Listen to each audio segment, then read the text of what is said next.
분들 환영하고 축복합니다. 다 함께 기도하시겠습니다. 사랑과 은혜가 풍성하신 하나님 아버지 감사합니다. 오늘도 귀한 날 허락하여 주셔서 이 새벽에 주님을 만날 수 있도록 인도해 주심을 감사드립니다. 주님, 저희가 세상을 살아갈 때 주님의 마음을 품고 나아가기 원합니다. 오늘도 저희에게 말씀하여 주셔서 그 말씀으로 저희의 성품이 변화되고 새로워진 역사가 일어날 수 있도록 인도하여 주시옵소서. 이제 말씀을 듣습니다. 말씀을 전하는 자와 말씀을 듣는 모든 성도님들이 함께 은혜 받고 변화되는 귀한 시간이 될 수 있도록 함께하여 주시옵소서. 이 모든 말씀 사랑의 예수님의 이름으로 기도드립니다. 아멘. 오늘 우리에게 주신 하나님의 말씀은 사사기 9장 1절에서 6절까지의 말씀입니다. 여룻바알의 아들 아비멜렉이 세겜에 가서 그의 어머니의 형제에게 이르러 그들과 그의 외조부와 집의 온 가족에게 말하여 이르되 청하노니 너희는 세겜의 모든 사람들의 귀에 말하라. 여룻바알의 아들 70명이 다 너희를 다스림과 한 사람이 너희를 다스림이 어느 것이 너희에게 나으냐. 또 나는 너희와 고륙임을 기억하라 하니 그의 어머니의 형제들이 그를 위하여 이 모든 말을 세겜의 모든 사람들의 귀에 말하매 그들의 마음이 아비멜렉에게로 기울어서 이르기를 그는 우리 형제라 하고 바알브리 신전에서 은 70개를 내어 그에게 주매 아비멜렉이 그것으로 방탕하고 경박한 사람들을 사서 자기를 따르게 하고 오브라에 있는 그의 아버지의 집으로 가서 여룻바알의 아들 곧 자기 형제 70명을 한 바위 위에서 죽였으되 다만 여룻바알의 막내 아들 요담은 스스로 숨었으므로 남으니라. 세겜의 모든 사람과 밀로 모든 족속이 모여서 세겜에 있는 상수리 나무 기둥 곁에서 아비멜렉을 왕으로 삼으니라. 아멘. 오늘 본문의 말씀을 보시면 이 기드온의 아들인 아비멜렉이 왕이 되는 장면을 보실 수가 있습니다. 1절을 보시면 여룻바알의 아들 아비멜렉이라고 나오는데요. 이 여룻바알은 기드온의 별명이에요.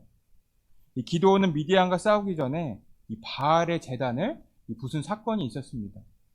그래서 사람들이 기드온을 보고 여룻바알이라고 별명을 지어줬어요. 여룻바알의 뜻은 바알과 다투다라는 의미를 가지고 있습니다. 하나님께서는 기드온을 이스라엘을 구원할 사사로 부르셨고 그 능력을 기드온에게 보여주셨습니다. 그래서 기드온은 하나님 외에 다른 신은 무능하고 아무것도 아님을 증명하기 위해서 이 바알 신상을 부쉈던 거예요. 즉 여룻바알은 하나님의 사람들은 바알과 같은 사탄의 세력과 다툴 것임을 미리 암시하는 것입니다. 그런데 1절을 보시면 왜 여기서 기드온이라고 하지 않고 여룻바알이라고 하는 것일까요? 이 8장에서도 보시면 기드온이라는 이름이 명시가 되어 있습니다. 굳이 별명을 첫 시작의 말씀으로 넣을 필요가 있을까요? 여기에는 성경 기자의 숨겨진 의도가 담겨져 있어요. 기드온의 아들인 아비멜렉이 바알과 연관성이 있기 때문입니다. 이 앞에서 여룻바알은 바알과 다투는 사람이었다고 하면 이 아비멜렉은 그와 상반되는 사람이라는 것입니다. 우상 문화를 접하면서 하나님의 자녀로 살아가지 않고 자신의 욕심을 채우며 이 세상의 자녀로 살아간 사람이라는 거예요. 이 아비멜렉은 이 기드온의 70여 명의 아들 중 가운데 이 세겜의 처백에서 나온 서자입니다. 그런데 그는 바알을 열심히 섬기는 이 자기 친족들과 함께 이복 형제인 형제들을 죽이고 이스라엘의 왕위에 올랐어요. 이 4절 보시면 이렇게 되어 있습니다. 바알브리 신전에서 은 70개를 내어 그에게 주매 아비멜렉이 그것으로 방탕하고 경박한 사람들을 사서 자기를 따르게 하고. 여러분, 아비멜렉은 기드온과의 바람과는 이 전혀 다른 길을 가는 것을 볼 수가 있습니다. 이 사사기 8장 23절에서 기드온이 이렇게 말했습니다. 기드온이 그들에게 이르되 내가 너희를 다스리지 아니하겠고 나의 아들도 너희를 다스리지 아니할 것이요 여호와께서 너희를 다스리시리라. 기드온은 자신은 물론 자신의 아들들은 이스라엘을 다스리지 않을 것이라고 말했어요. 그렇게 말한 이유는 하나님께서 이미 이스라엘의 왕이라는 것을 깨달았기 때문입니다. 이미 우리들은 하나님의 통치를 받고 있기 때문에 눈에 보이는 왕이 전혀 필요가 없다는 것입니다. 기드온의 아들들도 이러한 아버지의 마음을 잘 알고 있었어요. 그런데 이 아비멜렉은 아버지인 기드온의 말을 어기고 이 왕이 되려고 하죠. 그런데 사람들에게 인정을 받아서 왕이 된 것이 아니라 이 세겜에 사는 사람들의 도움을 빌려서 이 형제들을 모두 죽이고 스스로 왕이 되었다는 것입니다. 이 아비멜렉이라는 이름의 뜻은 아버지는 왕이시다라는 뜻이에요. 여러분, 아버지가 아들에게 이름을 붙여준 데는 다 의미가 있습니다. 제 이름이 재성인데 이 심을제에 거룩한 성의 한자를 사용합니다. 그래서 이 거룩한 것을 심는 사람의 뜻이에요. 저희 할아버지께서 이 하나님의 사람답게 거룩한 것을 주변에 많이 심기를 바라는 마음에서 이름을 지어주신 것입니다. 그것처럼 아버지인 기드온도 이 의미를 담아서 아비멜렉이라는 이름을 지어주었을 거예요. 아버지는 왕이시다. 이것은 무슨 뜻일까요? 이 기드온의 입장에서는 하나님 아버지는 왕이시다라는 의미로 이름을 지어주었을 거예요. 이 본인이 왕이 되지 않는다고 했으니 왕이 될 수가 없는 것 아닙니까? 이 기드온은 철저하게 하나님께서 왕임을 계속 고백했어요. 그래서 자신의 아들도 하나님을 왕으로 섬기면서 잘 순종하며 살아라 하는 마음이 담겨져 있었다는 것입니다. 그런데 아비멜렉은 어떻게 생각했을까요? 하나님은 빼고 아버지는 왕이시다. 그대로 해석을 한 것 같아요. 이 사람들이 기드온을 왕처럼 잘 따르고 있으니 자신의 아버지가 왕이라고 생각하였고 그 뒤를 이어서 왕이 될 사람이 자신이라고 생각했다는 것입니다. 즉 자기 마음대로 잘못된 해석을 하고 일을 벌이게 되었다는 거예요. 그런데 이것은 아비멜렉이 기드온에게 제대로 된 신앙교육을 받지 못한 영향도 있을 거예요. 여러분, 아비멜렉의 어머니는 이 세겜에서 살았던 여인입니다.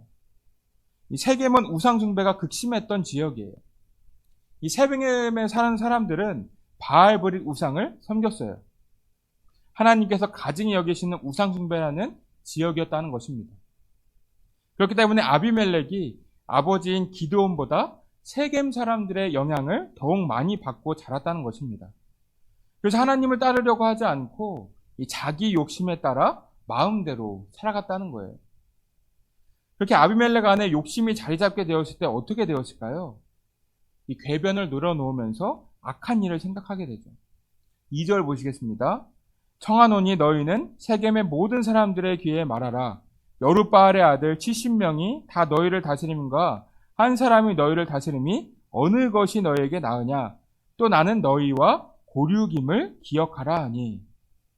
지금 아비멜렉은 왕권을 욕심내고 있습니다. 그런데 자신에게는 배다른 형제들이 많이 있죠. 이 아비멜렉은 다른 형제들도 왕권을 노리고 있을 것이라고 생각했던 것 같아요. 그래서 그는 자신이 당하기 전에 이 선수를 쳐서 이 형제들을 모두 제거하고자 했다는 것입니다. 우리가 사극을 보게 되면 이 왕의 아들들끼리 이 세력 다툼을 하지 않습니까? 누가 더 많은 세력을 가지고 있느냐에 따라 이 영향력이 다르게 되죠. 그래서 서로 이간질을 시키기도 하고 협박도 하고 이 회유도 하면서 이 자기 편을 많이 늘리는 시도를 합니다. 지금 아비멜렉이 하는 일도 똑같은 일이에요. 자신이 왕이 되려고 이 사람들을 현혹시키는 것입니다. 여러분 8장 30절 31절 보시면 이렇게 되어 있습니다. 기드온이 아내가 많으므로 그의 몸에서 낳은 아들이 70명이었고 세겜에 있는 그의 첩도 아들을 낳았으므로 그 이름을 아비멜렉이라 하였더라. 이 말씀을 보시면 아비멜렉은 아내의 아들이 아니에요. 이 본래 왕이라고 하면 정통성을 지녀하는 것 아닙니까? 이 황후의 아들과 이 첩의 아들이 있으면 쇠자가 되는 것은 이 황후의 아들이 돼야 하는 것이죠. 그렇기 때문에 아비멜렉은 이 정통성을 주장할 수가 없어요. 첩의 아들이기 때문입니다. 그래서 그는 혈연 관계를 이용해서 왕이 되고자 합니다. 이 피는 물보다 진하다는 말이 있지 않습니까? 이 세겜 사람들은 아비멜렉과 혈연지간이에요. 그래서 세겜 사람들의 신뢰를 얻으면서 아비멜렉이 일을 꾸미게 되었다는 말입니다. 물론 세겜 사람들에게도 기회 아닙니까? 자신들이 아비멜렉을 왕으로 만들어준다면 이 본인들의 세력도 지금보다 훨씬 더 강해질 수가 있잖아요. 그래서 그 제안을 수락한 셈입니다. 이 세겜 사람들 또한 마음에 욕심이 있었다는 거예요. 이 본래 죄 없는 사람을 죽이려고 한 것은 악한 일 아닙니까? 이 기드온의 아들들은 이 성경에서 나쁘다고 할 만한 죄를 지은 일이 없어요. 이 평범한 사람들이었다는 것입니다. 이러한 죄 없는 사람들을 이 세겜 사람들은 잔인하게 죽였다는 거예요. 즉 자신들의 욕심을 채우기 위해서 악한 일에 동조했다는 것입니다. 이렇게 아비멜렉과 세겜 사람들은 이 부당한 방법으로 자신들이 원하는 결과를 얻게 되었어요. 그런데 그 기쁨은 오래가지 못합니다. 악한 일로 원하는 것을 얻은 사람들의 말로는 좋지가 않아요. 이 비극을 맞이하는 것을 볼 수가 있습니다. 이 사사기가 신명기적인 성격이 두드러진 책 아닙니까? 하나님께 순종을 하면 축복을 받고 하나님께 불순종하면 저주를 받는 내용이 이 줄을 이루는 것이 신명기적 성격입니다. 지금 아비멜렉이 행한 일은 하나님의 성품과는 정반대되는 일이죠. 바알브릿을 믿는 사람들과 결탁해 형제들을 잔인하게 사륙했습니다.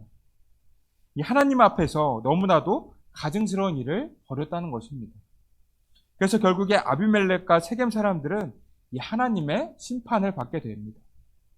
하나님께서는 아비멜렉과 세겜족 간의 분열을 일으키셨고 마침내는 아비멜렉과 세겜 족속 모두 이 최후를 맞게 만드셨습니다. 이 아비멜렉의 최후는 어땠을까요? 이 아비멜렉은 여인이 던진 맷돌에 맞아서 회복할 수 없는 치명상을 입게 돼요. 그리고 자신이 여인의 손에 죽었다는 소리가 듣기 싫어서 자기의 병기를 가지고 있던 소년에게 자신을 찌르도록 시킵니다. 그렇게 비극적인 최후를 맞이하게 되었어요. 이렇게 하나님을 벗어나 자신의 욕심을 채우려고 했던 사람들의 최후는 굉장히 비참합니다. 아비멜렉이 기드온이 원하는 대로 하나님을 왕으로 섬기면서 하나님의 뜻대로 살아갔다고 한다면 이러한 비극은 발생하지 않았을 거예요. 그렇지만 자신의 욕망을 억누르지 못하고 사탄의 지배를 받게 되면서 그릇된 행동을 계속 해 나갔다는 것입니다. 그리고 마침내는 죽음을 맞이하게 되었죠. 이 성경을 보면 하나님을 따르지 않고 욕심에 의해 심판을 받은 사람들의 이야기가 많이 나오지 않습니까? 이 대표적인 인물이 아간일 거예요.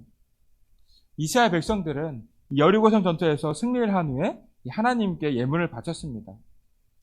그런데 이스라엘 백성 중에 아간이라는 사람이 하나님께 바쳐진 예물을 보고서 욕심을 냈어요. 그래서 그 물건들을 모두 도둑질합니다. 이 일로 인해 하나님께서는 진노하셨고 그 다음에 있을 아이성 전투에서 이스라엘이 패배하게 만드셨어요. 여호수아는 하나님의 말씀을 듣고 하나님의 물건을 도둑질한 사람, 즉 아간을 찾아냈습니다. 그리고 하나님의 물건을 도둑질하고 이스라엘을 패배하게 만든 책임을 물어서 이 아간을 돌로 쳐서 죽였어요. 그렇게 생겨난 골짜기의 이름이 아골 골짜기입니다. 아간은 욕심 때문에 이스라엘은 하나님 앞에 씻을 수 없는 죄를 지었고 그 결과 목숨까지 잃게 되었어요. 누구에게나 욕심은 있습니다. 그러나 그 욕심이 선한 일을 하기 위해 쓰인다면 좋은 일이 될 수도 있지만 자신의 사리 사욕을 채우기 위해 쓰인다면 그 끝은 좋지가 않다는 것입니다. 욕심을 버리지 못해서 진리의 길을 향하지 못한 사람도 있죠. 한 부자 청년이 예수님께 찾아와서 어떠한 일을 해야 영생을 얻을 수 있는지 물었습니다. 하나님의 계명을 지키라는 예수님의 대답에 그 청년은 자신이 그 모든 계명을 지켰다고 말했어요. 그런 분을 보고 예수님께서는 이렇게 말씀하셨습니다. 내가 내 소유를 팔아 가난한 자들에게 나누어주고 나를 따르라. 이에 청년은 재물이 많음으로 근심하여 갔다고 성경은 기록하고 있습니다. 이 청년은 영생에 대해서 평소에 많이 생각하는 사람이었어요. 하나님의 말씀을 열심히 지키면서 이 자신이 영생을 얻을 수 있는 것인지 궁금하였습니다. 그러나 영생을 얻을 수 있는 유일한 방법을 예수님께 들었으면서도 그는 그 방법대로 행하지 않아요.